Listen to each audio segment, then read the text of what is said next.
Good morning, everyone, and thank you for joining me. Today I'm going to talk about a very difficult subject, the subject of suicide. But I think it's really important to discuss it because it's happening more and more each day. To people of two particular generations, our young people and teens, middle school and high school, and our older people over 60 years old. And you have to ask yourself why. Well, one of the things that we've looked at in the research is the subject of resilience. Where does resilience come from? And though we don't really know that answer, we know that those who have resilience can weather things better than others. I'd like to think that resilience is learned. Let me give you an example. When my daughter would be really sad or anxious at night for some odd reason, I'd say to her, now let's take a bath and go to bed and sleep and have beautiful dreams, and tomorrow morning you'll look at this very differently. And to this day, that's what she does. And the next day, she's strong again.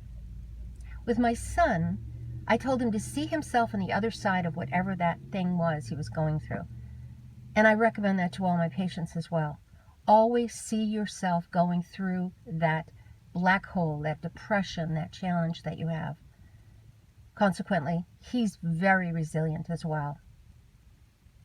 The other thing we can do when we know someone is going through a depression is to make sure that they have two things. One is a support system. It can be you, it can be their friends, so I'd rather they have it with an adult. It definitely should be you if it's with an older person, so that they have someone to talk to, someone who will listen to them in a non-judgmental way. The second thing is they may need some medication. When the dopamine and serotonin are not working properly, then we need a little bit of medication to right the brain. And there's nothing wrong with that. We can recognize the signs for suicide.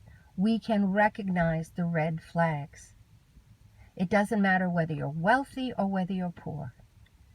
You need to watch people when they go inside their head and they don't want to talk, when they sleep long hours and they don't want to get up because they're depressed, when they don't see that there's any hope.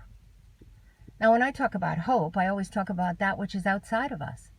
And I frame it in terms of God, my God, your God, whatever it is that's your hope outside of yourself. And so when I talk with my family about it, I'll say, no, come on now.